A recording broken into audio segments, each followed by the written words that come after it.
요즘 어디에도 말 못할 고민이 생겨서 이렇게 글을 적어보네요.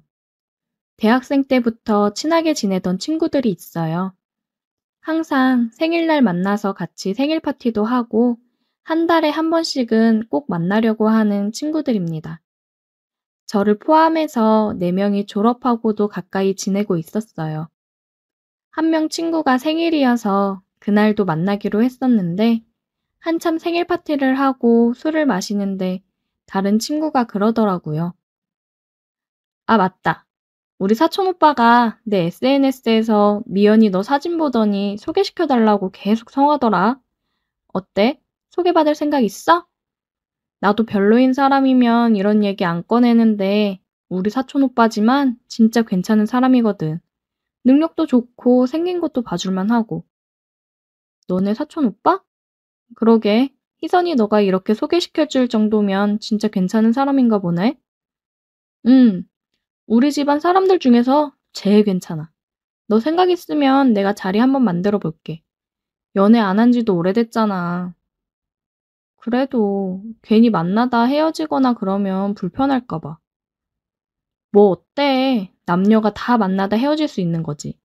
그리고 어차피 오빠 1년에 한두 번 볼까 말까 하는 사이인데 뭐. 부담 갖지 말고 만나봐. 알겠어, 그럼. 한번 만나라도 보지 뭐. 친구의 주선으로 친구 사촌 오빠를 소개받았어요. 그렇게 인연이 되어서 1년 정도 교제를 했습니다. 친구 말대로 지금 제 남편은 굉장히 덩치도 좋고 깔끔하게 잘생기고 능력도 좋았어요. 1년 동안 서로 눈에서 꿀이 뚝뚝 떨어지는 연애를 하고 남편의 프로포즈로 결혼을 했습니다. 시부모님도 너무 좋으신 분들이었어요. 시집살이 하나 없이 이렇게 이쁘고 착한 며느리가 들어와서 얼마나 좋은지 모르겠다며 늘 저를 예뻐해 주시고 아껴 주셨습니다. 신혼살림도 시부모님께서 해주신 신혼집에서 지내고 있고 그에 맞게 저랑 남편이 가전 가구를 구입해서 들어가 살았어요. 너무 감사했죠. 남편한테는 외국에 나가서 공부한다는 남동생이 한 명 있었는데 결혼식 때 아주 잠깐 보고 다시 나갔다가 이번에도 잠깐 한국에 들어온다고 하더라고요. 근데 당분간 저희 집에서 신세를 좀 진다고 하는 겁니다. 시부모님이랑 있으면 잔소리가 말도 못한다고요. 어차피 자기는 친구들 만나러 밖에 있는 시간이 많아서 집에 잘 있지도 않을 거라고 불편한 거 없이 하겠다고 남편한테 그랬다고 하더라고요. 남편은 그럴 거면 그냥 호텔이나 잡아서 지내다가 가라고 했대요. 근데 시동생은 호텔 불편하다고 왜 형 집 놔두고 자기가 호텔에서 생활하냐며 좀 지내게 해달라고 했다더라고요. 남편은 저 불편할까 봐 그런 거 같은데 저도 시동생이 한국에 있는 것도 몇 년에 한 번 있을까 말까인데 그냥 잠깐 지내다 가시라고 하라고 했어요. 이게 큰 화근이 될 줄은 생각도 못했습니다. 결혼식 때는 정신이 없어서 시동생 신경 쓸 겨를도 없었고 아주 잠깐 봤던 거라 몰랐는데 이번에 보니 생긴 것도 흔히 말하는 노는 사람처럼 보이고 외국에서 지내다 와서 그런지 스킨십이며 말하는 거며 행동하는 게 너무 부담스럽고 과하다고 해야 될까요? 솔직히 인상이 그리 좋지만은 않았어요. 남편이 공항에 나가서 시동생을 데리고 집에 왔어요. 오, 형수, 반가워요. 저를 대뜸 안으며 반갑다고 볼에 뽀뽀를 하더라고요. 아, 도련님, 안녕하세요. 야, 한국에선 너처럼 행동하는 거 익숙치 않거든? 행동 바르게 조심해라. 아, 쏘리. 알겠어. 역시 결혼식 때도 이뻤지만 지금도 너무 이쁘시네요, 형수. 아, 감사해요. 배고프시죠? 저녁 준비해놨어요. 짐 방에 두시고 나오세요. 너무 하이텐션이라 놀라고 좋게 말하면 저 밝은 기운을 어떻게 받아줘야 하나 걱정이 되더라고요. 일주일 정도만 있는다고 하니까 잘 지내보자 생각을 했습니다. 와, 형수 음식 솜씨 장난 아니네요. 대박. 한식 많이 먹고 싶으셨을 것 같아서 한식 위주로 준비해봤어요. 드시고 싶은 거 있으면 말하세요. 할 수 있는 선에서는 준비해볼게요. 고마워요, 형수. 형이 진짜 장가는 잘 갔네. 이렇게 이쁜 형수가 나이도 많은 우리 형이랑 결혼했나 몰라? 석환 씨가 얼마나 멋있는데요. 다들 나이 차이 나는 줄도 몰라요. 형수가 형 진짜 사랑하나 보다. 형수한테 잘해, 형. 야, 말 안 해도 알아서 잘하니까 밥이나 먹어. 사람 하나 늘었을 뿐인데 굉장히 집안이 시끄러워졌어요. 도련님 말대로 매일 친구들이랑 술 마시러 다니기 바쁘더라고요. 가끔 집에 있을 때면 식사를 챙겨주고는 했는데 그럴 때마다 은근히 터치를 하고 그랬어요. 외국에서 살다 와서 이런 스킨십이 자연스러운 거겠지 하고 넘기고는 했는데 어느 날은 제 이름을 부르면서 반말을 하더라고요. 미연아, 나 수건 좀. 순간 제 귀를 의심했습니다. 저는 수건을 들고 방 안으로 그냥 던지듯 줬어요. 방에 놨으니까 가지고 가세요. 아, 형수 땡큐 땡큐. 또 아무렇지 않게 다시 형수라고 부르고 왜 저러나 싶었어요. 저보다 나이가 1살 많기는 하지만 그래도 제가 형수인데 이름을 부르면서 반말을 하는 건 좀 아니지 않나요? 남편이 없을 때면 의도적으로 그러는 건지 이름을 부르며 반말을 가끔씩 하더라고요. 조금씩 불편했습니다. 그러다가 남편 회사 상사분이 명예퇴직을 한다고 하더라고요. 그래서 회식을 하는데 생각보다 더 늦어질 것 같다고 먼저 자고 있으라고 연락이 왔어요. 시동생도 술 마시러 나가서 저도 오랜만에 혼자 맥주 한잔 하며 영화를 보다가 방에 들어와서 잠이 들었어요. 간만에 마시는 술이라 그런지 알딸딸해져서 자야겠다고 생각을 했거든요. 그렇게 뻗어서 침대에 누워 잠이 들었는데 뒤에서 누가 가까이 밀착을 하더라고요. 저는 남편이 온 건가 생각을 했어요. 너무 피곤해서 자기 오늘따라 왜 이래? 오늘 키스도 너무 좋은데? 좋았어요? 남편이 아니라 다름 아닌 시동생이었습니다. 도련님? 이게 지금 무슨 짓이에요? 저는 시동생 가슴팍을 치며 말했어요. 형수가 먼저 키스했잖아요. 왜 그래요? 당연히 남편인 줄 알고. 도대체 이 방에는 왜 들어왔어요? 방을 착각했나 봐요. 쏘리. 정말 너무 당당한 태도에 말문이 막혔습니다. 말없이 눈물이 나더라고요. 걱정 마요. 형한테는 아무 얘기 안 할게요. 난 형수가 이렇게 나를 좋아하는지 몰랐네. 형수도 키스 너무 잘하던데요? 한 번 더 할래요? 당장 나가요. 난 잘못 없어요. 난 방을 잘못 들어왔을 뿐이고 형수가 먼저 키스한 겁니다. 애초에 들어와서 그럼 그런 행동을 하지 말았어야죠. 나는 당연히 남편인 줄 알고. 에이, 미안해요. 나는 너무 취해서. 아까 만난 여잔 줄 알고. 어차피 저 내일이면 가는데 없던 일로 해요. 뭐 나는 말해도 굳이 상관은 없고요. 진짜 어이가 없었어요. 어쩜 저렇게 뻔뻔할 수 있는지 얘기를 했다가는 남편을 볼 자신도 친구를 볼 자신도 없더라고요. 한 번의 키스였을 뿐이라고 생각하고 그냥 넘어가는 게 맞는 걸까요? 얘기를 했다가는 시부모님이며 사이가 다 틀어질까봐 겁이 나기도 하고 저렇게 뻔뻔하게 제가 먼저 그런 거라며 이야기를 할까봐 걱정이 되기도 하고 막막합니다. 어차피 내일 떠나면 또 언제 볼지도 모르는 사람이니 앞으로 안 마주치면 되는 걸까요?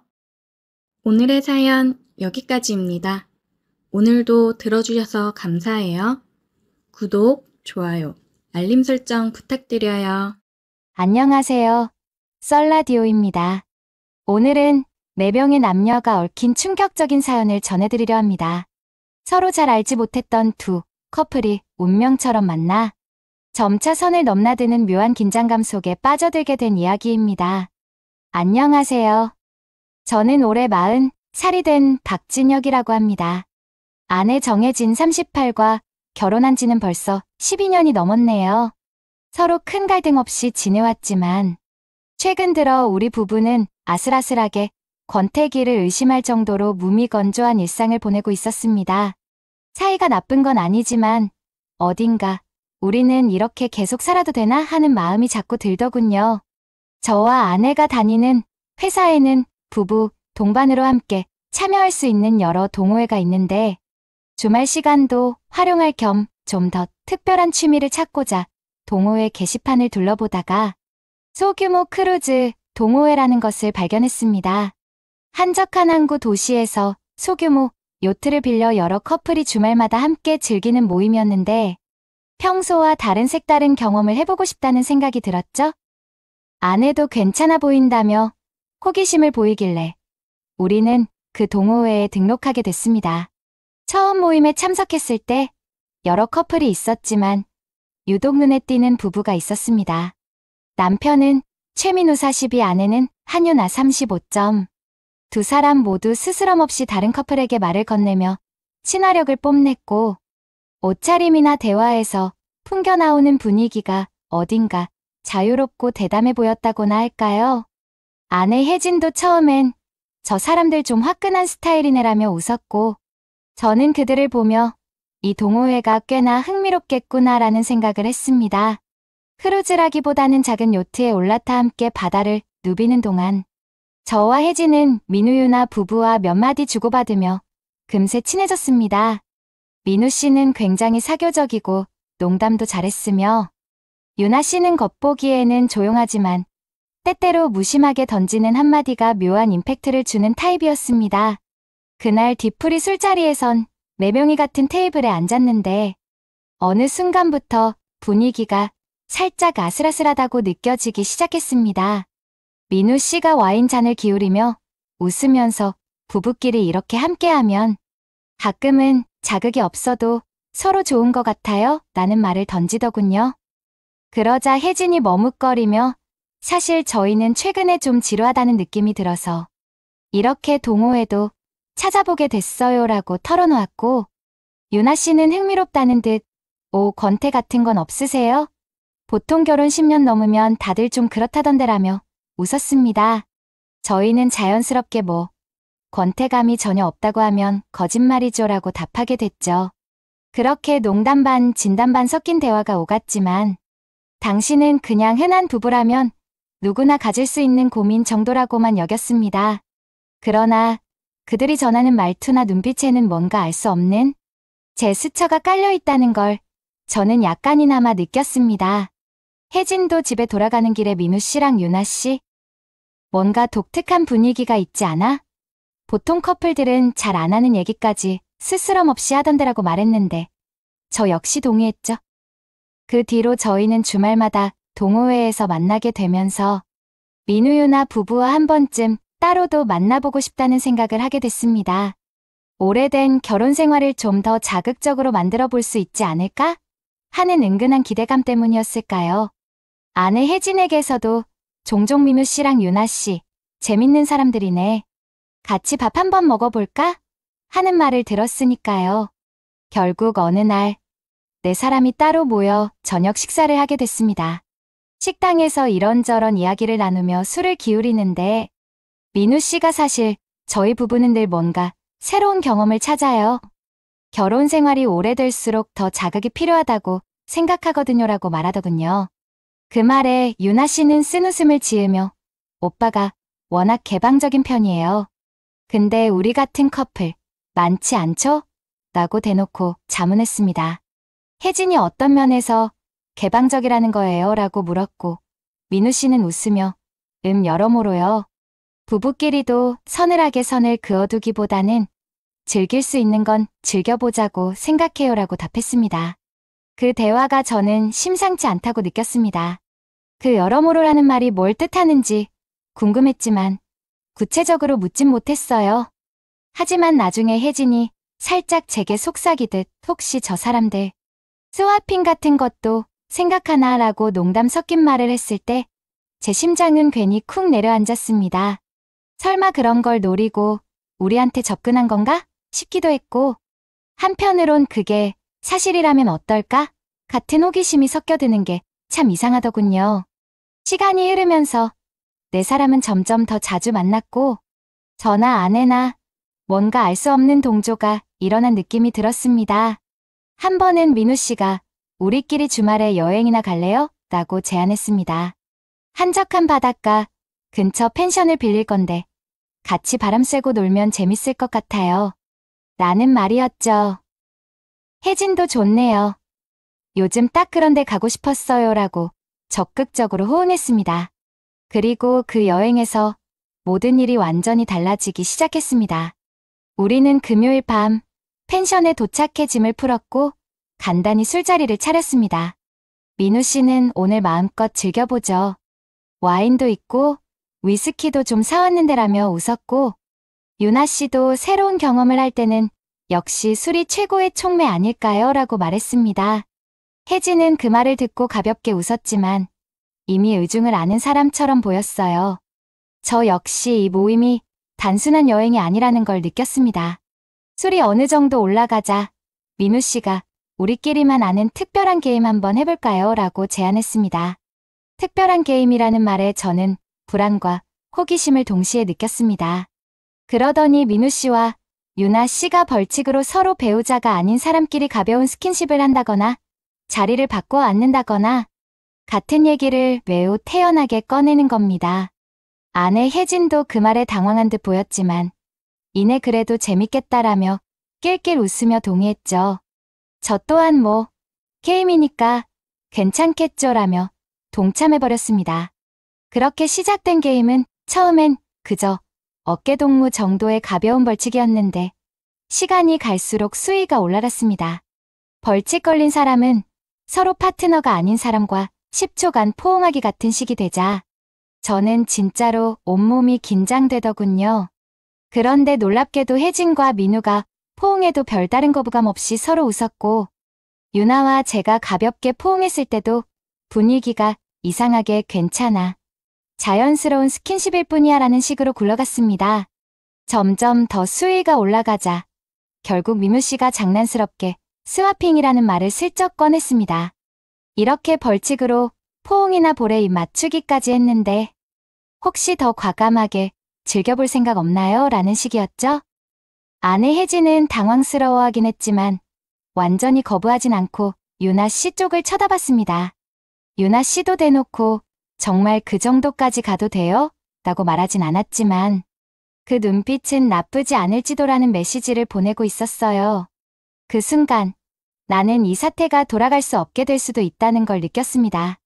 그런데도 몸이 굳고 마음 한구석에선 정말로 저질러 볼까? 라는 말도 안 되는 생각이 고개를 들었습니다. 만약 그랬다가 우리가 얻게 될 스릴은 어마어마할지 모르지만 동시에 가정을 무너뜨릴 수도 있겠죠. 어쨌든 그날 밤 우리가 완전히 선을 넘게 될지 말지 아직 결정되진 않았지만 모두가 큰 욕망과 두려움 사이를 오락가락하고 있었습니다. 그날 이후로 내 머릿속은 온통 묘한 상상과 불안으로 뒤엉켰다. 스와핑이라는 금기된 소재가 우리 네 사람 사이에서 점점 현실감 있게 다가오고 있었기 때문이다. 첫 만남에서는 그저 은근한 시선, 교환이나 농담으로 끝났지만 두 번째 모임에서 우리는 이미 너무 가까운 지점까지 다가가 있었다. 아내 혜진 역시 마음 한구석에서 이 새로운 경험을 갈망하는 듯 보였고 최민우와 한유나 부부 또한 우리 부부의 반응을 탐색하며 조금씩 수위를 높이고 있었다. 이번에는 민우가 직접 전화를 걸어 저희가 근교에 펜션을 하나 빌렸는데 주말에 같이 가보실래요? 라고 제안했다. 혜진이 내 눈치를 살폈지만 나는 이미 호기심과 욕망에 몸이 달아 있었다. 결국 한 번쯤은 괜찮지 않을까? 하는 생각으로 우리는 그들과의 펜션 여행을 결정했다. 이것이 돌이킬 수 없는 선택이 될지도 모른다는 예감이 들었지만 동시에 새로운 스릴을 느끼고 싶다는 갈망도 떨쳐지지 않았다. 출발 당일 우리는 민우 부부의 차를 타고 함께 이동했다. 일부러 들뜨지 않으려 애썼지만 차 안에서는 각자 미묘한 긴장감이 감돌았다. 민우는 오늘 날씨가 진짜 좋네요. 가서 제대로 바비큐, 파티나 하면서 쉬었으면 좋겠어요 라고 했고 유나가 맞아요. 밤에는 와인도 좀 마시고 다 같이 게임 같은 것도 해봐요 라고 거들었다. 말은 평범해 보였지만 그 이면에 우리가 어떤 게임을 할지 이미 짐작이 가는 듯했다. 펜션에 도착한 후 짐을 풀고 잠시 주변을 산책했다. 민우는 내 옆에서 솔직히 우리 넷 좀 특별한 인연 같지 않나요?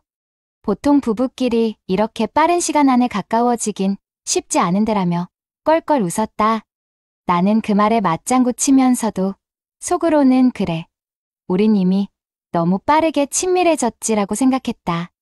혜진과 유나는 부엌에서 음식을 준비하며 담소를 나누고 있었는데 둘 다 평소보다 훨씬 발그스름해 보였다. 유나가 가끔 혜진에게 다가가 작은 목소리로 농담을 하는 모습이 보였고 혜진이 그런 유나를 보며 익숙지 않은 쾌감을 느끼는 듯했다. 저녁 무렵 네 사람은 바비큐 그릴 주위에 둘러앉았다. 술이 조금씩 들어가면서 농담의 수위가 슬슬 오르기 시작했다. 민우는 지난번처럼 단순히 놀다가 가기엔 아쉬운데 오늘은 좀 더 대담하게 놀아볼까요? 라는 한마디를 툭 내뱉었다. 혜진은 그 말을 듣고 살짝 민망해하며 시선을 내리깔았지만 노골적인 거부의 표현은 없었다. 유나는 웃으며 아예 대놓고 말해요. 무슨 생각하고 있어요? 라고 민우를 떠봤고 민우는 하하 아직 다 말하면 재미없으니까요 라고 장난스럽게 넘어갔다. 식사 후 거실로 자리를 옮겨 와인과 함께 시간을 보내게 됐다. 테이블에 와인병이 몇 개 펼쳐지고 잔이 돌자 네 사람 모두 취기가 조금씩 올라왔다. 혜진이 이러다 또 이상한 게임 하는 거 아니죠? 라고 농담을 던졌고 민우가 기다렸다는 듯이 이상한 게임이라니 재밌는 게임이겠죠라며 의미심장하게 웃었다. 유나는 전 뭐든 환영이에요. 어차피 우리끼리잖아요 라고 덧붙였고 나는 괜히 목이 타는 것 같아 와인을 들이켰다. 민우가 먼저 제안한 건 카드 게임이었다. 사소한 벌칙을 걸고 카드로 승부를 보자고 했는데 문제는 그 벌칙이 전혀 사소하지 않았다는 거다. 초반에는 패배한 사람이 5분간 심부름하기 같은 가벼운 벌칙이었지만 곧 민우가 좀 더 자극적인 걸 해볼까요? 라고 물었을 때 아무도 반대하지 않았다. 그리고 새로운 벌칙은 지목된 두 사람이 10초간 손을 잡고 서로 눈 바라보기 같은 식으로 시작됐지만 갈수록 수위가 올라갔다. 유나가 이번엔 아예 포옹 5초로 해볼까요? 라고 했을 땐 혜진도 별다른 거부 없이 동의했다. 네 사람 모두가 취기가 오른 상태에서 드디어 벌칙이 돌아가기 시작했다. 첫 번째로 걸린 건 혜진과 민우였다. 혜진이 머뭇거리면서 민우와 포옹을 했는데 둘 다 겉으론 웃으면서도 눈이 마주치자 순간 정적이 흘렀다. 나는 괜히 가슴이 쿵 내려앉았고 유나는 그런 상황을 흥미롭다는 듯 지켜봤다. 두 번째 벌칙은 나와 유나가 지목됐는데 유나는 아예 볼키스 벌칙 어떠세요? 라고 대담하게 말했고 혜진이 그건 좀 하다 말았지만 민우가 게임이니까요. 한번 해보죠 라며 웃었다. 결국 유나와 내가 볼을 살짝 깨는 순간 나는 이거 진짜 스와핑 직전의 상황인 건가? 라는 생각에 소름이 돋았다. 아내 혜진의 표정을 살폈지만 예상외로 크게 불쾌해 보이진 않았다. 오히려 민망해하면서도 어쩌면 나 역시 그녀가 민우와 같은 스킨십을 하면 어떨지 궁금해하는 감정이 들었다. 이것이 스와핑의 묘미라는 건가? 질투와 쾌감이 동시에 느껴지는 이상한 감각이었다. 벌칙이 더 격해질 듯하자 민우가 얘들아 그냥 이렇게 조금씩 말고 아예 한 방에 가자라고 선언했다. 순간 혜진이 한 방에? 그게 무슨 뜻이라 되물었고 유나가 희죽 웃으며 그냥 우리끼리 서로 파트너를 바꿔볼 수도 있지 않냐는 거죠. 짧게라도라고 사실상 스와핑을 거의 공식화하는 말을 꺼냈다. 나도 혜진도 숨을 멈췄고 민우가 우리가 이렇게 분위기도 무르익었잖아요. 혹시 궁금하지 않나요? 라고 하자 눈을 어디 둘지 몰랐다. 결론적으로 네 사람 모두 완전한 거부, 의사를 밝히지 않았다. 오히려 아내 혜진이 조심스레 우리가 만약 정말 그렇게 된다면 후회하진 않을까요? 라고 중얼거리듯 말했고 유나가 후회할 수도 있겠지만 아내 보고 후회하는 것보다 낫지 않을까요? 라고 받아쳤다. 내 심장은 미친 듯이 뛰었다. 혜진은 잠시 고민하더니 나를 바라보았고 나 역시 여전히 갈등하고 있었다. 하지만 말리지 않았다. 왜냐하면 이미 내 욕망 또한 궁금증과 스릴을 넘어섰음을 스스로 느끼고 있었기 때문이다. 어떻게든 밤은 깊어갔고 결국 내 사람은 어차피 이렇게 된 거 제대로 해보자는 결론에 가까워졌다. 혹시 누군가 마지막에라도 우리 이러면 안 돼요라고 말했으면 좋겠다는 마음이 컸지만 아무도 입 밖에 꺼내지 않았다. 민우가 먼저 그럼 혹시 서로 바꿔서 방에 들어가 보죠 라고 말했고 혜진은 고개를 떨어뜨리더니 정말 이게 맞는 거야? 라고 중얼거렸다. 유나는 맞고 틀리고가 뭐 있어요? 어차피 우리가 원하는 거니까 라고 웃었고 민우도 장담은 못하지만 다른 누구도 아닌 우리끼리니까요 라고 덧붙였다. 나는 아내 혜진의 손을 붙잡고 마지막으로 물었다. 진짜 괜찮겠어? 혜진은 눈을 꼭 감았다 뜨더니 미세하게 고개를 끄덕였다. 그 순간 내 머릿속에서 수십 가지 생각이 스쳐갔다. 아이들은? 우리 결혼 생활은? 내일 아침이 오면 우린 어떻게 될까? 하지만 지금 이 순간만큼은 이상하게도 그 모든 걱정을 애써 무시하고 싶은 마음이 컸다. 그렇게 내 사람은 방을 짝을 바꿔 들어가게 됐다. 내가 유나와 함께 문을 닫는 순간 심장 소리가 귀에 울릴 정도였다. 유나도 긴장했는지 숨이 가빴지만 그녀는 이내 담담한 목소리로 우리 별짓 다 하네요라고 말하며 쓴웃음을 지었다. 그렇게 스와핑이라는 금기된 현장은 현실이 되고 말았다. 아침이 밝았을 때 내 사람의 표정은 제각각이었다. 어느 쪽은 만족한 듯 했지만 또 다른 쪽은 머리가 복잡해 보였다. 아내 혜진은 민우와 방을 나서면서 내 시선을 피하려 했고 유나는 아침 식사 준비를 어색하게 돕는 척했지만 말수가 급격히 줄어들었다. 결국 우리가 무슨 일을 했는지는 네 사람 모두 부인할 수 없었지만 그 후폭풍이 어떻게 닥칠지는 감히 상상도 되지 않았다. 나는 이제 진짜로 큰일 났다는 느낌이 들었다. 즐거움과 스릴, 욕망이 채워진 듯 했지만 동시에 이 모든 걸 어떻게 수습해야 할지 막막했다. 혜진과 나는 차를 타고 돌아오는 길에 단 한마디도 하지 않았고 내 마음속에서는 수십 개의 감정이 뒤섞여 있었다. 유나와 민우는 그대로 펜션에 남았다 했지만 그들도 분명 혼란스러울 것이다. 우린 어떤 결말로 치달을까? 후회와 흥분이 뒤섞인 이 감정의 끝은 어디일까? 그 후로 일주일 가까이 제 머릿속은 완전히 뒤죽박죽이 되었습니다. 한 번의 실수라고 치부하기엔 너무나도 강렬한 감정과 잔상이 남았고 아내 혜진 역시 평소와 달리 말을 줄인 채 어딘가 공허한 표정을 지었습니다. 그녀가 어떤 생각을 하고 있을지 제가 감히 묻기도 어려웠습니다. 하물며 민우와 유나 부부는 어떤 반응을 보였을까? 그들끼리도 내적 갈등을 겪고 있을 텐데 이런 복잡한 생각들이 끊임없이 머리를 맴돌았습니다. 그리고 며칠 후 민우가 메시지를 보내왔습니다. 진혁 씨, 다들 잘 지내시죠? 우리 한번 모여서 이야기 좀 해볼 필요가 있을 것 같아요. 그냥 없던 일로 덮기엔 다들 마음에 걸리는 것 같아서요. 짧은 문장이었지만 그 말에 저는 결국 한 번은 마주해야 할 순간이 오는구나라고 깨달았습니다. 혜진에게 슬쩍 이 사실을 알리자 그녀는 잠시 침묵하더니 작게 끄덕였습니다. 그래, 우리도 어쩌면 마음 정리가 필요할지도 몰라. 주말 저녁 내 사람은 다시 만났습니다. 이번에는 호텔 라운지였는데 지난번처럼 펜션이라는 한정된 공간이 아니라 비교적 공공장소라서인지 다들 차분하고 조심스러웠습니다. 어색한 인사가 오가고 커피잔을 손에 든 채 잠시 잡담으로 시간을 때우다가 드디어 민우가 먼저 말을 꺼냈습니다. 그날 이후로 서로 좀 힘들었죠? 사실 우리도 아침에 일어나면서 이게 정말 맞나? 싶은 생각에 조금 멍했어요. 유나도 민우 쪽을 힐끗 보며 덧붙였습니다. 솔직히 말하면 저는 별로 후회가 안 될 줄 알았는데 막상 집에 돌아가고 나서 여러 감정이 올라와서 괴로웠어요. 아내 혜진은 조용히 고개를 떨구었습니다. 저도요. 이상하게 그날 밤이 계속 생각나고 그러면서도 한편으론 우리가 왜 그런 짓을 했을까?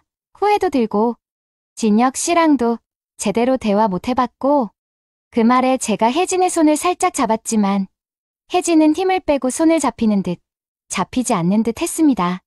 민우가 저와 혜진을 번갈아 보며 둘은 어떠셨어요? 라고 묻길래 저는 한참을 망설였다가 솔직히 털어놨습니다. 처음에는 스릴도 있고 자극도 있었어요. 그런데 아침이 되니까 너무 혼란스러웠어요. 혜진도 저도 말 못했지만 자기 자신을 자책한 것 같아요. 유나가 조용히 고개를 끄덕였습니다. 그래요, 우리도 즐거움이라는 측면에선 솔직히 말해 만족했던 부분이 있었지만 동시에 이게 계속될 수는 없겠다는 느낌도 받았죠. 만약 또 하게 된다면 그땐 정말 돌이킬 수 없어질지도 모르니까. 그렇게 네 사람은 1시간 가까이 지난밤의 사실을 어떻게 받아들여야 할지 이야기했습니다. 스와핑이라는 위험한 선택이 누군가에게는 해방감과 흥분을 줬지만 동시에 누군가에게는 커다란 죄책감을 안겼다는 걸 깨닫게 된 겁니다. 문제는 그것이 단발성으로 끝나느냐 아니면 또 다른 욕망을 불러일으키느냐 하는 것이었죠. 민우는 사실 그날 이후로 계속 생각이 나더라고요 라고 말해 저를 놀라게 했습니다. 그는 마치 또 한 번 스와핑을 시도해보고 싶다는 뉘앙스를 풍겼고 그것을 유나가 듣고 씁쓸한 표정을 지었죠. 저는 약간 목소리를 낮추며 민우 씨, 또 시도하고 싶다고요? 하고 되물었습니다. 혜진은 그 말을 듣자 그건 좀이라며 힘겹게 웃었고 유나는 난 솔직히 이번에 한 번으로 충분해. 또 하면 우린 점점 더 빠져나올 수 없을 거야 라고 선을 그었습니다. 민우는 한숨을 쉬며 고개를 끄덕였습니다. 알겠어. 내 욕심이었나 보네. 그냥 그날 밤의 열기가 떠나질 않아서 유나가 남편에게 당신도 참 욕심은 많지 라며 쓴웃음을 지었고 혜진과 나는 다행이라는 심정으로 속을 달랬습니다. 만약 민우와 유나가 똑같이 이걸 더 이어가자고 합심했다면 아마 우리 부부는 더 큰 혼란에 휩싸였을지도 모르니까요. 네 사람 모두 가슴속에 뒤엉킨 감정들은 많았지만 결론은 어느 정도 정해진 듯 보였습니다. 저와 혜진은 가정을 깨부수고 싶지 않았고 유나도 반복되는 스와핑으로 상처받고 싶지 않다는 생각이었으며 민우는 아쉬움을 토로하긴 해도 이런 상황에서 홀로 강행할 순 없었을 겁니다.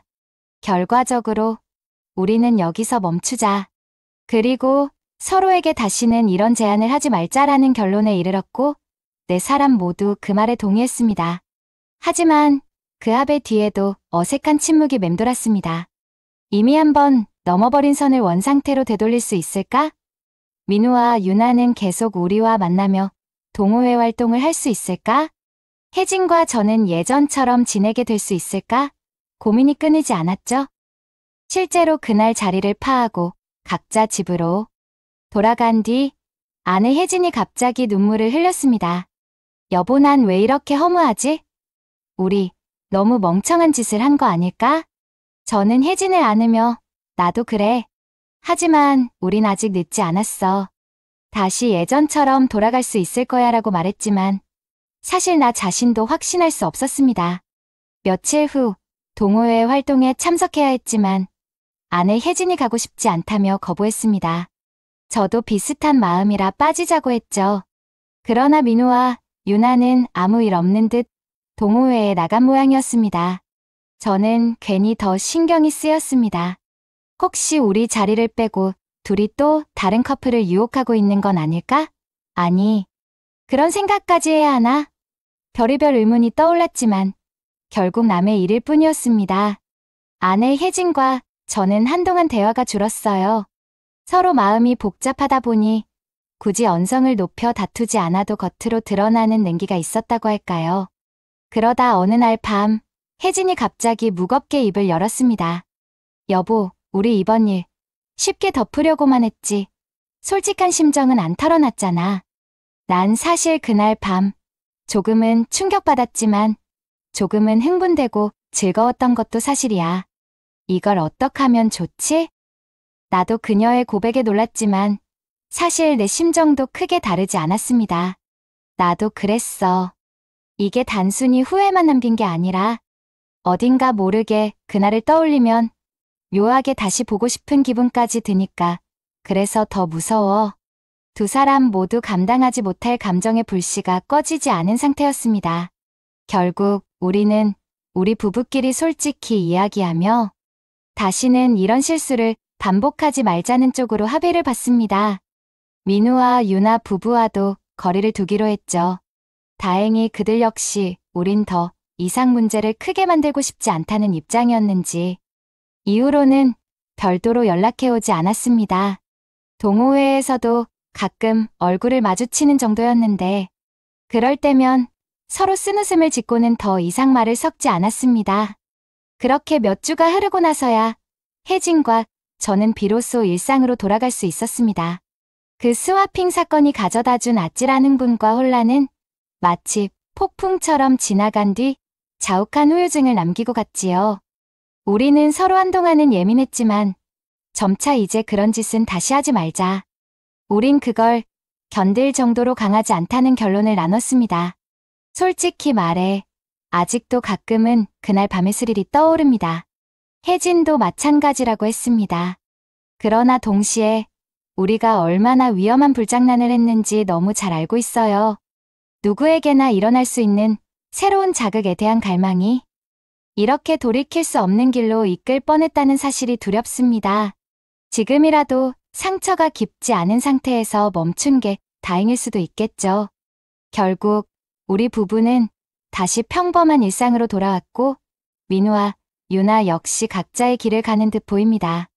이 사연을 보내는 이유는 결혼 생활의 권태를 느낄 때 스와핑 같은 파격적 선택이 결코 해결책이 되진 않는다는 걸 많은 분들께 말해주고 싶었기 때문입니다.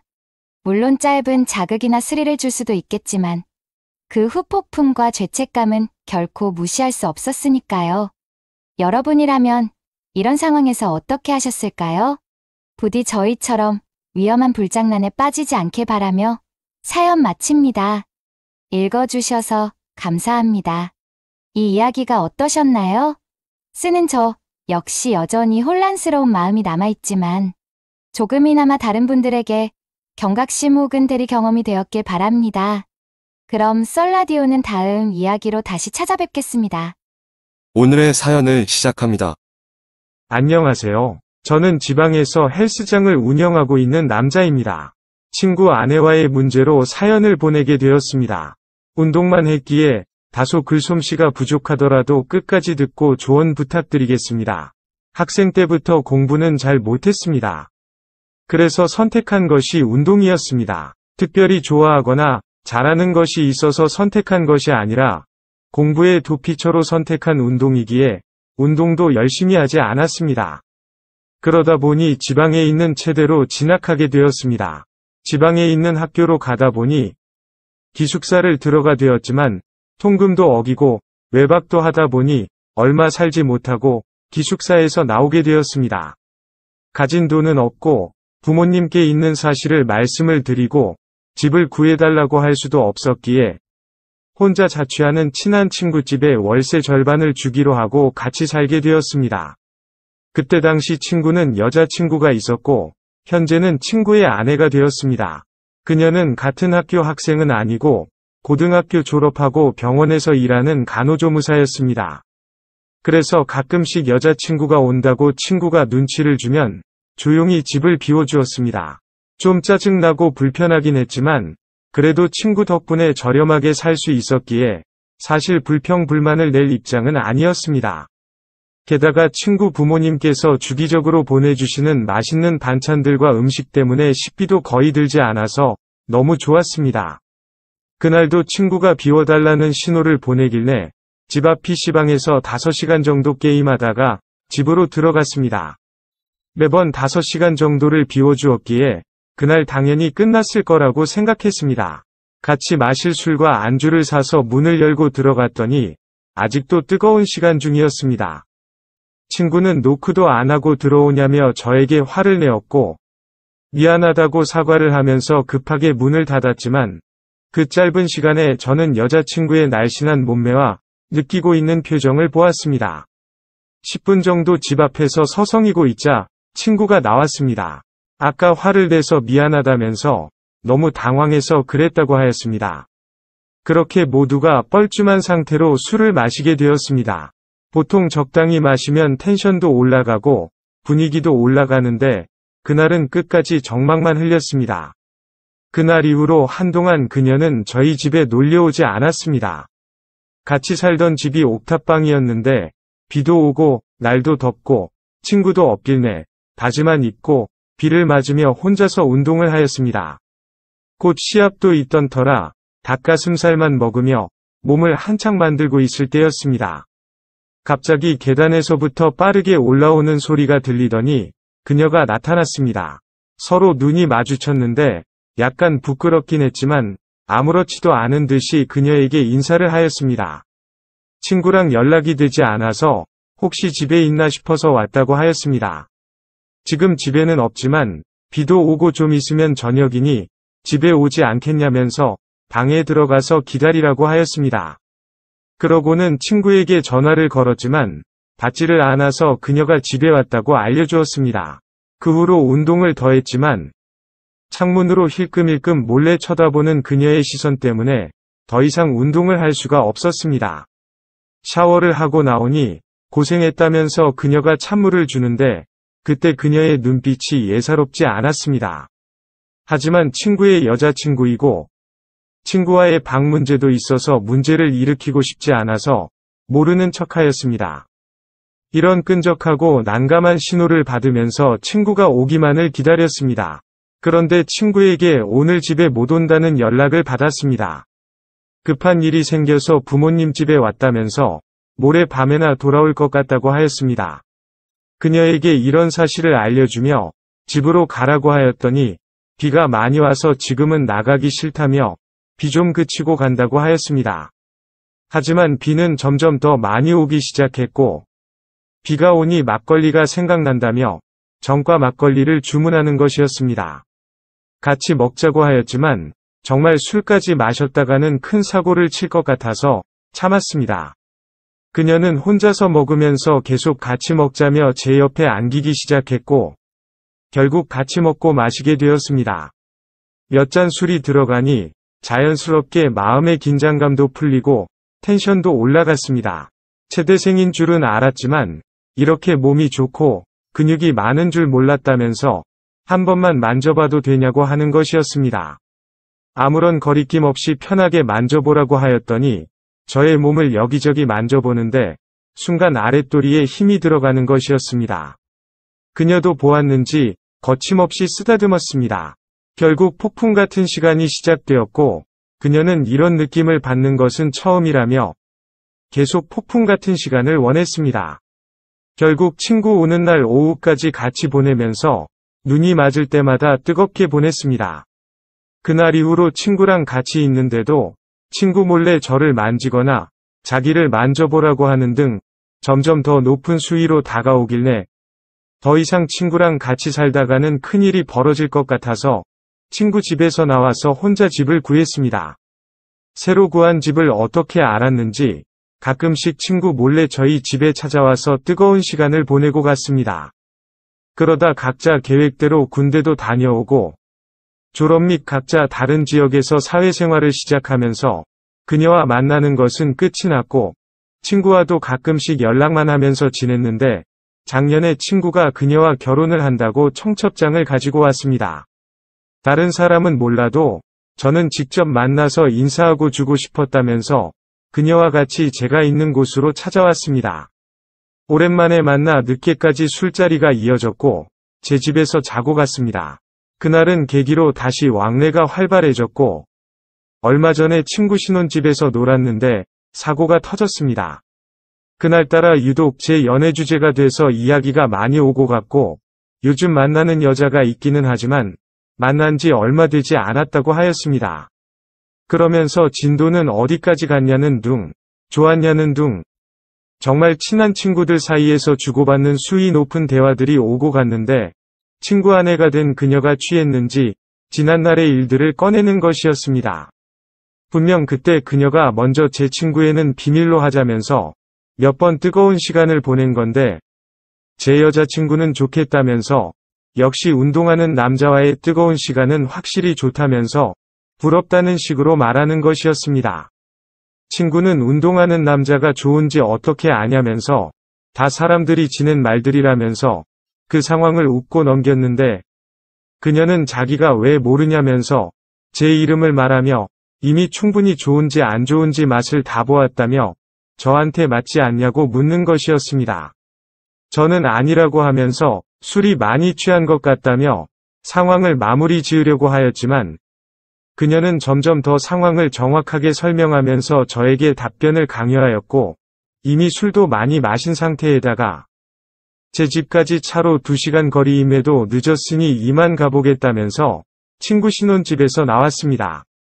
나왔는데도 집 안에서 친구와 그녀가 싸우는 소리가 들리는데 마음이 너무 불편하였습니다. 친구에게 절대 아니라고 술 취해서 그녀가 실수한 거니까 마음 풀라고 연락을 남겼지만 답장이 오지 않았습니다. 며칠이 지난 후에야 그날 아내 때문에 미안하다며 연락이 왔었고 그 후로는 제가 먼저 연락을 하지도 않았고 오지도 않습니다. 그녀와 일들이 한참 지난 일이라서 문제가 될 줄 몰랐는데 이렇게 되고 말았습니다. 이제라도 친구에게 미안하다고 하면서 사과를 하는 것이 맞는 것인지 끝까지 아니라고 하면서 그녀의 실수로 몰아가면서 이 상황을 잘 마무리 짓고 다시 잘 지내야 할지 고민이 됩니다. 아니면 조용히 시간이 지나면서 친구와 연을 끝내야 되는지 답답합니다. 오늘의 사연은 여기까지입니다. 구독과 좋아요, 알림 설정 부탁드립니다. 긴 글을 읽어주셔서 감사합니다. 구독과 좋아요 꾹꾹 눌러주세요. 꾹꾹. 알림 설정도 꾹꾹 눌러주세요. 오늘의 사연 시작하겠습니다. 안녕하세요. 저는 20대 후반의 여자입니다. 제 인생의 가장 커다란 부분을 차지하고 저에게는 존재의 의미나 마찬가지로 소중한 사람이 2명 있었습니다. 한 명은 저를 마음으로 낳아 키워주신 어머니이고 두 번째는 절망스러웠던 저의 삶의 한 줄기 빛이 되어준 애인입니다. 그런데 이제는 그 소중했던 엄마가 내 애인에게 꼬리를 친 여자고 제 남자친구는 이제 새아빠가 되게 생겼네요. 경악스러운 제 이야기를 한번 해보도록 하겠습니다. 저를 여태까지 키워주신 어머니는 저희 친모는 아니고 새어머니입니다. 저를 낳아주신 친어머니는 제가 아주 어릴 적에 다른 남자와 눈이 맞아 야반도주를 했다고만 들었어요. 사진으로밖에 본 적이 없어요. 제가 잘 자라고 있는지 궁금했을 법도 한데 한 번도 만난 적이 없습니다. 아버지라고 좋은 분은 아니셨어요. 동네 양아치라고 하면 충분한 설명이 될 정도로 변변찮은 직업도 없었고 술 먹는 게 일상인 한량 같은 분이셨어요. 친어머니가 다른 사람 만나서 도망을 간 게 이해가 될 정도로 저의 기억 속에서 가장으로서 아버지의 책임감 있던 모습은 손에 꼽을 정도입니다. 그래도 저를 어디 맡기지 않고 끝까지 책임져 주셨으니 그것만큼은 감사할 따름이에요. 제가 어릴 적에 아버지가 집에 어떤 여자를 한 명 데리고 온 날이 있어요. 그게 바로 저희 새어머니입니다. 그냥 대뜸 이제부터 이 사람을 엄마라고 생각하면 된다고 말했던 게 기억이 나네요. 그때는 솔직히 엄마 없이 자라온 기간도 길었고 정말 워낙에 어릴 때라서 새엄마라고 거부감이 드는 게 아니라 이렇게 예쁜 사람이 엄마라고? 라던지 나도 엄마가 생겼다 하는 기쁜 마음이 먼저 앞섰어요. 특히 정말로 허리 근처까지 오는 긴 생머리에 커다란 눈과 새하얀 피부, TV에서나 보던 연예인 같은 미모에 정말 공주님 같은 엄마가 생겼다는 기분이 들었습니다. 나중 가서 머리가 좀 크고 난 뒤에야 한 생각이지만 새엄마가 왜 그때 우리 아버지랑 결혼을 하려고 했는지가 의문이라는 생각이 든 적이 있을 정도로 아버지한테는 과분할 정도의 사람이었습니다. 당시 저희 나이가 14이었는데 새어머니가 지금 제 나이였으니 말 다 했죠. 30도 안 된 나이에 중학생 딸이 생기는 거나 마찬가지인데 아버지의 뭐가 좋아서 결혼까지 하는가 싶었습니다. 저에게도 드디어 엄마가 생긴 것이 기쁘다기보다 아버지의 변화가 더 기쁘게 다가왔어요. 젊고 예쁜 아내를 위해서 노력을 한 건지 아니면 재혼을 하면서 정신을 차린 건지 모르겠지만 술로 보내는 나날이 사라지고 여기저기서 돈을 끌어와 시작한 거긴 하지만 개인 택시까지 시작했거든요. 매일같이 마시던 술도 줄이고 아무래도 젊고 예쁜 아내가 기다리고 있으니 집에도 일찍 들어오고 돈을 벌어와야 하니 새벽 일찍 나가고 정말 열심히였습니다. 하지만 저도 엄마가 생겼다는 기쁨도 잠시, 그때는 제가 한참 반항할 시기이다 보니 새어머니를 엄마로 받아들일 수가 없었어요. 엄마라고 부르기에는 언니 같아 보이는 외모 때문일 수도 있지만 그래도 곧바로 새엄마를 엄마로 받아들이는 데는 시간이 필요했어요. 안 좋은 사건이 생긴 이유지만 저도 결국 새엄마를 엄마로 부르게 되는 사건이 터지게 되었습니다. 새벽 장거리 운행을 나간 아버지가 크게 사고가 나서 병원에 입원을 했고 일주일이 안 돼서 돌아가셨거든요. 아버지의 장례식장에서 망연자실해서 대성통곡을 하는 새엄마와는 다르게 친어머니는 아버지가 돌아가셨다는 연락을 받았다는데도 코빼기도 비추지 않았습니다. 당시 저는 아버지를 잃었다는 충격보다 이제는 정말 외톨이가 되었구나, 시설로 들어가지 않을까 하는 생각을 하며 절망하고 있었습니다. 아버지와 결혼한 기간도 짧고 아이도 없는 데다가 아버지를 빼놓고 본다면 여전히 젊고 예쁜 여자일 뿐인 사람이었으니 당연히 새 출발을 하실 것이라 생각했거든요. 피 한 방울 섞이지도 않은 데다가 같이 몇 년 살지도 않은 저한테 관심이나 있을까 싶었습니다. 하지만 새엄마는 예상과는 다르게 저는 자기 딸이나 다름이 없다고 피가 섞이지 않은 게 대수냐며 새엄마의 가족들 반대에도 무릅쓰고 저와 함께하는 것을 택했습니다. 그러는 과정에서 새엄마는 저의 어머니가 되었고 어머니는 어머니의 가족들과는 연을 끊게까지 되었어요. 정말 저의 소중한 사람이 되어주셨어요. 젊은 여자 혼자 몸으로 한참 때인 저를 키우는 게 쉽지만은 않았습니다. 제 상황도 학교에 소문이 나기 시작했고 그게 놀림거리가 되었고요. 저는 결국 그 스트레스를 감당하지 못해 자퇴를 하게 되었고 집에 틀어박히게 되었습니다. 어머니는 혼자서 동네에 조그만 상가 자리를 얻어 거기에서 옷가게를 시작했습니다. 아직도 젊고 예쁜 데다가 스타일도 좋기 때문에 주변에 살고 있는 젊은 여자들에게 입소문을 타서 많은 벌이까지는 아니었지만 그럭저럭 수입이 괜찮은 편으로 장사를 하고 있었습니다. 집에 틀어박힌 저는 어머니가 일을 마치고 오면 그제서야 거실에 나가서 잠깐 이야기도 하고 했지만 아직도 바깥 세상으로 나가는 건 어려운 일이었어요. 그때쯤 검정고시에는 합격을 했는데 어머니는 저를 어떻게든 대학교에 보내고 싶어 했습니다. 그리고 그때 저에게는 또 하나의 소중한 사람이었던 남자친구를 만나게 되었어요. 남자친구는 같은 동네에 사는 사람이었는데 나름 유명한 대학에 입학했지만 집안 형편 때문에 잠시 휴학을 하고 학비를 모으느라 여기저기서 아르바이트를 하고 있던 사람이었어요. 어머니 옷가게가 장사가 잘 되기 시작하면서 어머니 혼자서는 가게가 감당하기 힘들 만큼 바빴었는데 그때 며칠씩 어머니 가게를 도와주던 사람이었다고 합니다. 그러다가 그런 집안 사정을 알게 되었고 어머니는 어떻게든 저를 대학에 보내고 싶어 하셨기 때문에 어머니의 권유로 저희 과외 선생님이 되었던 게 남자친구입니다. 어머니와의 추억만큼 큰 우여곡절은 없지만 집안에 처박혀서 미래를 포기했던 저를 다시 바깥 세상으로 이끌어준 사람이 남자친구입니다. 오빠의 가르침 덕분에 저도 오빠가 휴학 중인 서울에 있는 이름 있는 대학교에 합격을 할 수 있었습니다. 대입을 준비하면서 자연스럽게 저는 오빠에게 빠져들게 되었습니다. 어머니는 조금 달가워하는 분위기는 아니었지만 제 선택을 존중해 주신 건지 별다른 말은 하지 않으셨어요. 남들보다 2년이나 늦게 시작한 대학 생활이었지만 이제는 더 이상 두려울 게 없었습니다. 하지만 마음에 걸리는 게 하나 있었어요. 그건 어머니를 혼자 두고 서울에 가야 한다는 것이었어요. 어머니한테도 서울로 같이 가자고 했지만 옷가게가 궤도에 올랐는데 그걸 포기하기도 아깝고 서울에 간다고 해도 지금 벌이만큼 벌리지 않을 수도 있는 거 아니냐며 걱정을 하시더라고요. 그래도 누구보다 외로움을 많이 타는 사람이라는 걸 알고 있는데다가 저 때문에 친척들하고도 소원해져 버린 어머니였기에 제 걱정이 이만저만이 아니었습니다.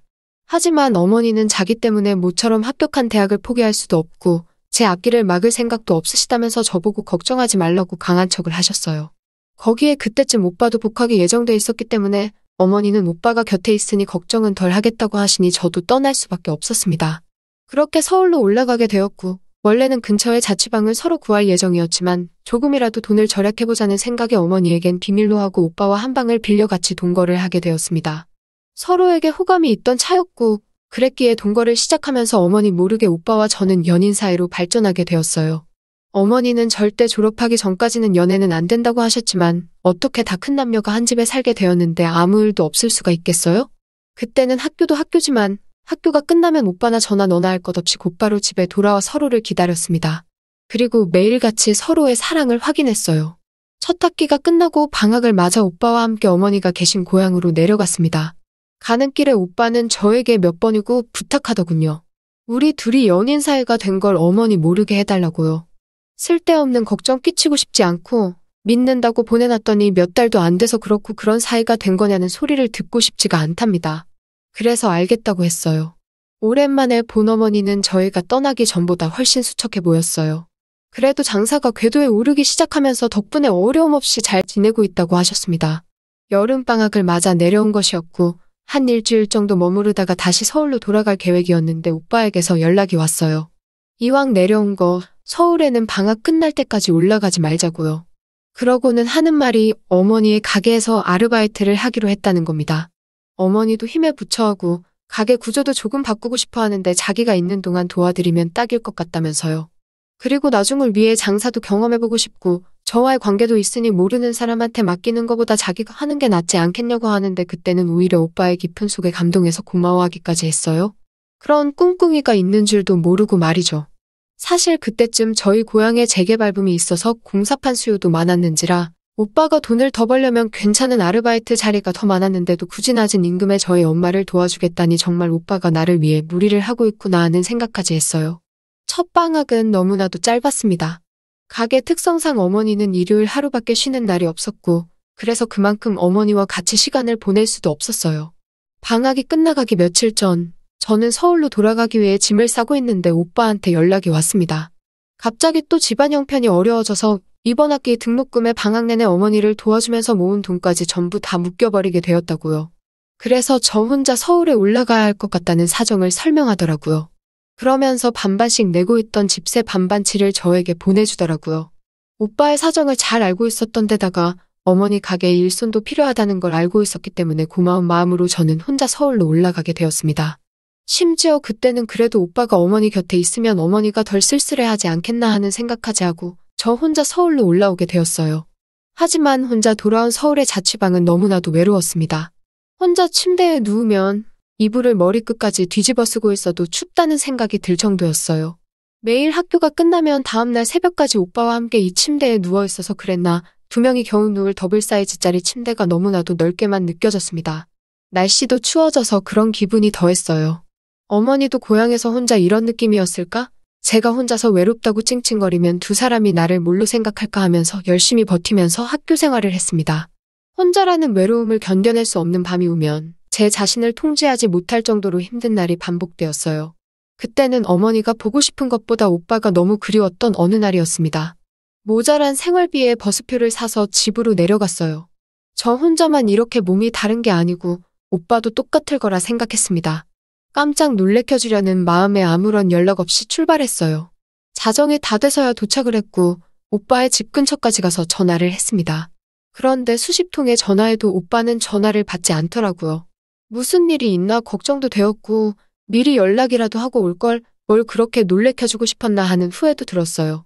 1시간 가까이 전화를 시도해봤지만 연락을 받지 않는 오빠를 뒤로하고 온 김에 어머니라도 보고 가야겠다는 생각에 터덜터덜 집으로 돌아갔습니다. 집에 가는 길에도 어머니한테 전화를 해봤는데 어머니도 전화를 받지 않으셨어요. 평소에도 일찍 주무시는 습관 때문에 당연히 깊이 잠드셨나 보다 생각하고 어머니한테는 더 전화를 하지 않았습니다. 비밀번호를 누르고 집에 들어갔는데 오랜만에 들어가는 집인데도 괜시리 다른 사람의 집인 것처럼 너무 고요하고 알 수 없는 위화감마저 느껴졌어요. 어머니는 얼마나 깊이 잠드신 건지 제가 들어온 소리에도 잠에서 깨지 않은 듯 싶었습니다. 그리고 어머니가 주무시고 계실 방문을 열었을 때 그 묘한 위화감의 정체를 알게 되었어요. 방문을 열었을 때 눈앞에 펼쳐진 그 광경을 생각하면 아직도 아무 말도 나오지 않네요. 어머니 혼자 자고 있어야 할 방 안에는 어머니와 함께 다른 사람도 아닌 저희 남자친구인 오빠가 같이 있었으니까요. 제가 내지르는 비명소리에 두 사람은 그제서야 잠에서 깨더라고요. 제가 서울에서 내려왔다는 사실을 인지하고는 그제서야 주섬주섬 저에게 이 상황을 설명하려 들더군요. 한바탕 난리통이 끝나고 어머니께서 먼저 제 눈치를 보면서 자초지종을 이야기해줬습니다. 두 사람의 관계는 제가 생각했던 것보다 훨씬 오래전부터였어요.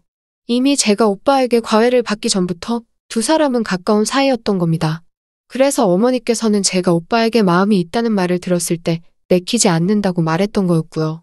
하지만 결국 제가 오빠에 대한 마음을 포기하지 않겠다고 했을 때 어머니도 저를 위해 그 마음을 접었다고 합니다. 그러고 나서 오빠는 홧김에 저와의 동거를 빌미로 저에게 그 손길을 돌린 것이고요. 그래서 오빠도 제가 어머니한테 오빠와 제가 연애를 하고 있다는 사실을 숨기기를 바랬던 거였어요. 그리고 방학 때 돌아와서는 두 사람은 그렇게 재회를 하게 되었고 제가 떠난 후 만남을 시작했다는 겁니다. 그렇지만 어머니는 오빠와 제가 그렇고 그런 사이라는 걸 전혀 모르는 눈치였어요. 오빠는 그제서야 제 앞에서는 물론 저희 어머니 앞에서도 미안하다 빌기 시작하더군요. 변명이라고 하는 말이 오빠가 서울에 올라와 제게 손을 뻗친 건 다른 게 아니고 어머니가 너무 보고 싶고 그리웠기 때문이라는 말도 안 되는 소리를 했습니다. 평소에 어머니였다면 오빠를 거기서 용서를 하지 않았을 테지만 충격적이게도 어머니는 오빠를 이해한다며 저한테 오빠를 양보해주면 안 되겠냐는 부탁을 하시더군요.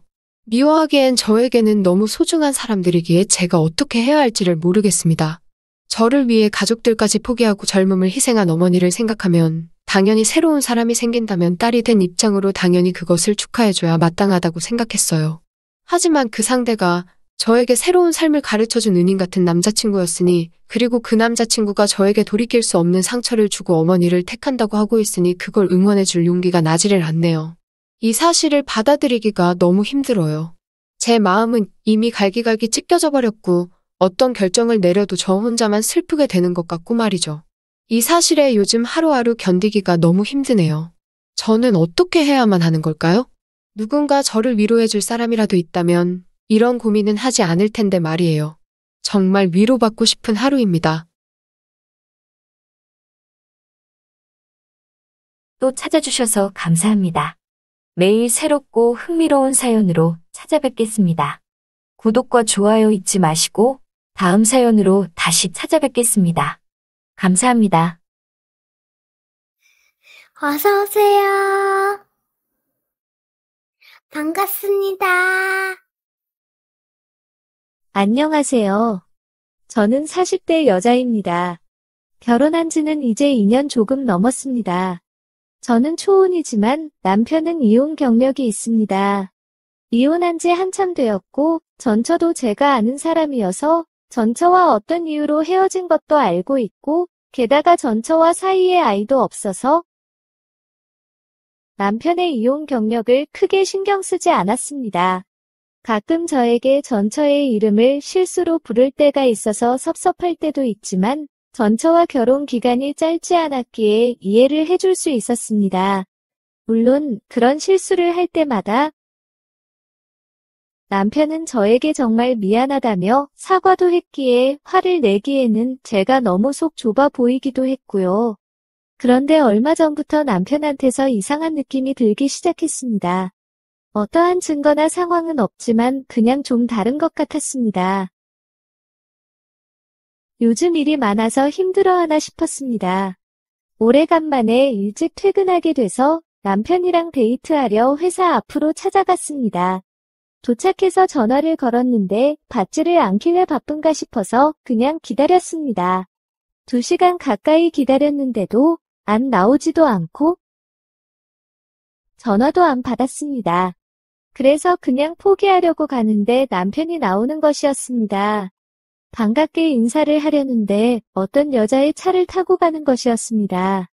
주차되어 있는 제 차를 가지고 오면 놓칠 것 같아서 택시를 타고 따라갔습니다. 택시 타고 따라가면서 계속 전화를 했지만 받지를 않았습니다.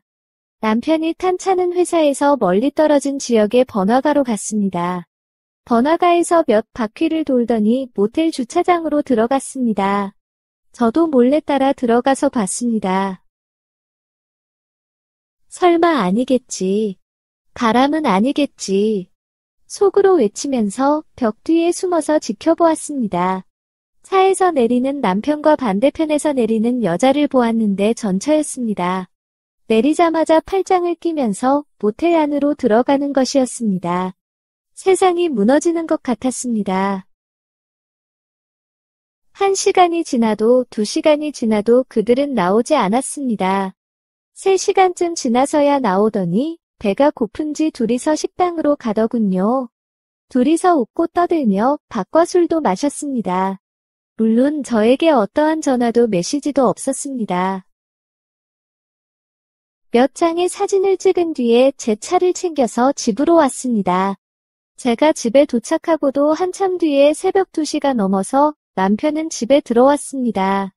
급하게 회식이 잡혀서 다녀오느라 연락을 못 받았다면서 미안하다는 핑계를 대었습니다.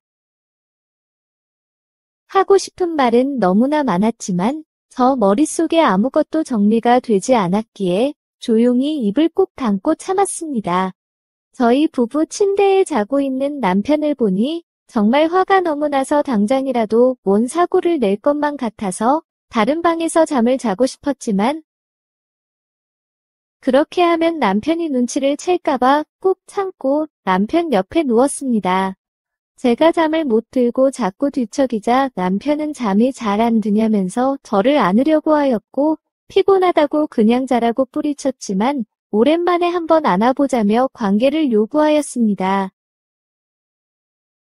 계속 제 거절에도 튕기지 말라며 힘으로 제압을 하더니 관계를 가졌습니다. 정말 너무나 수치스러워서 미칠 것 같았는데 남편이 관계 중에 전처의 이름을 부르며 소리를 치는데 저도 모르게 남편의 따귀를 때렸습니다. 남편은 미안하다고 사과를 하면서 계속된 관계를 요구하였고 싫다는 제 의견을 묵살한 채 본인의 만족만을 채웠습니다. 옷방에 가서 밤새 울다가 지쳐서 잠이 들었습니다. 며칠이 지나도 제가 평소같지 않은 것을 느꼈는지 왜 그러냐면서 저한테 남편은 말을 걸어왔지만 신경 쓰지 말라고 하면서 남편을 피했습니다. 며칠 동안 제가 그러고 있으니 본인이 답답하고 짜증이 났는지 저한테 화를 내기 시작했습니다. 방으로 피하는 저를 쫓아와서 계속 화를 내었습니다. 결국 제 가방에 있던 사진을 보여주었습니다.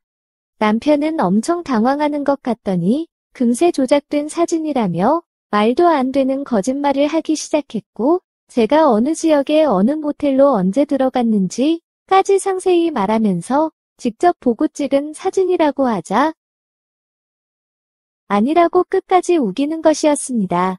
그 후에 벌어난 일까지 다 말해주었는데도 끝까지 자기가 아니라면서 저한테 거짓말 좀 그만하라며 역으로 더 화를 내었습니다. 다음 모텔에 가서 받아온 CCTV 영상까지 남편 폰으로 보내주었지만 남편은 인정하지 않았습니다. 진정으로 사과라도 한다면 용서를 해줘야 하나 고민을 했는데 남편이 저렇게 나오는 것을 보니 이혼을 하는 것이 맞다고 생각이 들었습니다. 변호사를 만나서 이혼 준비를 시작하였고 전처에게는 상간녀 소송도 걸었습니다. 남편 이혼 서류는 시댁으로 보냈고 상간녀 소송 서류는 전처 집으로 보냈습니다. 그 서류를 받고 나서야 남편도 남편의 전처도 반응하기 시작했습니다. 남편은 잘못했다며 이혼만은 취소해달라고 무릎을 꿇고 싹싹 빌기 시작했고 남편의 전처는 며칠째 전화와 메시지를 보냈지만 무시하였습니다. 결국 집으로 찾아와서 남편과 같이 무릎을 꿇고 싹싹 빌더군요. 그 둘의 잘못을 모두 사실이라면서 한 번만 용서를 해달라는 것이었습니다. 제가 이것을 증거를 삼기 위해 동영상을 찍으려고 하자 말을 바꾸기 시작하였고 나중에는 저를 비방하기 시작했습니다. 전처는 저한테 그 얼굴에 그 몸매인데 같이 살아주는 것만으로도 감사하게 생각해야지. 남편의 사적인 관계에 대해서 지나치게 이래라 저래라 하는데 양심은 있는 거냐며 남편의 바람을 막고 싶었으면 자기 관리도 좀 하고 여자가 남자를 녹일 정도의 애교라도 있어야지 봄 같은 저랑 사는데 누군들 바람이 안 나겠냐며 막말을 하였고 그걸 옆에서 듣고 있던 남편은 끄덕거리면서 저와 부부관계를 가질 때마다 구토가 날 만큼 힘들었고 통나무랑 하는 건지 사람이랑 하는 건지 구분이 안 되었다면서 모욕적인 말들을 계속하였습니다. 그 모든 대화들은 동영상으로 찍히고 있었습니다. 그렇게 내가 싫은데 왜 이혼을 하지 말자고 하냐고 묻자 자기가 아니면 저 같은 여자를 누가 데리고 살겠냐면서 다른 남자 인생까지 망가뜨릴까봐 자기가 헌신하는 거라고 하는데 너무 속상해서 눈물이 멈추지 않았습니다. 그 자리를 피해서 집을 나가려고 하는 저를 계속 못 나가게 그들이 막았고 집을 나가려면 이혼도 상간녀 소송도 취해야 한다고 변호사한테 전화도 하고 각서도 쓰라고 하였습니다. 결국 화장실로 가서 경찰에 감금되었다는 신고를 하였고 경찰의 도움을 받아서 집을 나오게 되었습니다. 그리고 찍은 동영상은 잃어버리거나 삭제당하기 전에 바로 변호사에게 전달도 하였고 제 개인 메일에도 보내두었습니다. 동영상을 받은 변호사는 깜짝 놀라서 전화를 주었고 일단 보낼 수 있는 장소를 제공해주겠다면서 만나자고 하였습니다. 그날 이후로 현재까지 남편과 전처를 만나지도 연락도 받지 않고 있으며 이혼과 상간녀 소송을 진행하고 있습니다. 하루라도 빨리 이혼을 하고 끝내고 싶습니다. 그리고 가능만 하다면 제가 들었던 그 모욕적인 언사에 대해서도 사과를 꼭 받고 싶습니다. 오늘의 사연은 여기까지입니다. 구독과 좋아요, 알림 설정 부탁드립니다. 긴 글을 읽어주셔서 감사합니다. 구독과 좋아요 꾹꾹 눌러주세요. 꾹꾹. 알림 설정도 꾹꾹 눌러주세요.